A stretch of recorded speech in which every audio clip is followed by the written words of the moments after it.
All right, so for the next question that we're going to solve, we have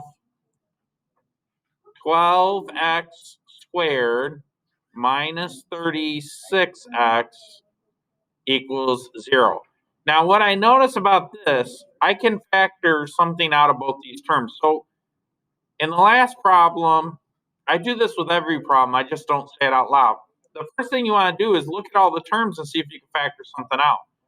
So when I look at this one, I can actually factor out a 12 because 12 goes into 12, but it also goes into 36 3 times. And they both have x's. So I can actually factor out 12x. To get 12x squared, I need to multiply 12x by x. And to get 12x multiplied by something to get negative 36x, that something is negative 3. Okay? So if I were to push this, in other words, when I factor something out, one thing you should do always is push it back through the parentheses and make sure it equals this term. Because you'll make some mistakes sometimes.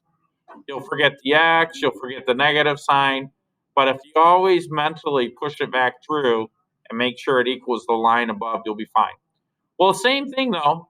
I'm just going to set this equal to 0, right? And I'm going to set this equal to 0.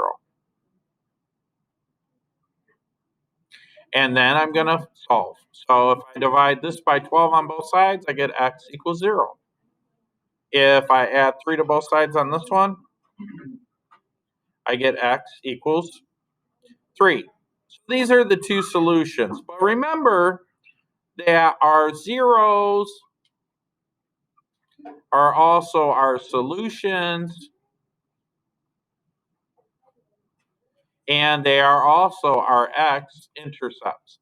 So one way that I can verify this is if I pull it up on my graphing calculator. If I go and let me show you this.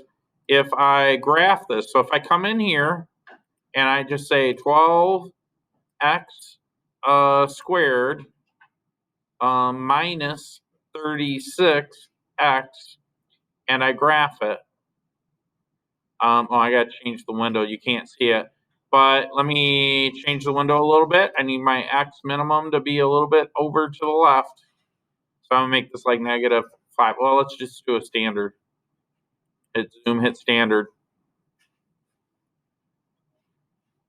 And as you can see right here, when x equals 0, so if you hit trace, you can verify this by plugging in x equals 0. Boom, y equals 0. If I plug in x equals 3, boom, y equals 0.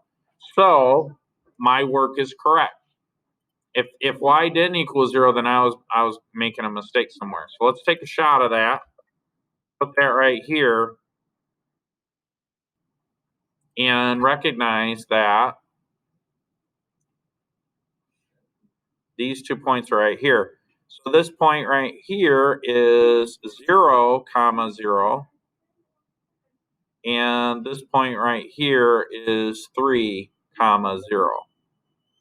And that's the connection between all this stuff, okay? So I'll leave that up there for a couple seconds, let you guys finish writing that all.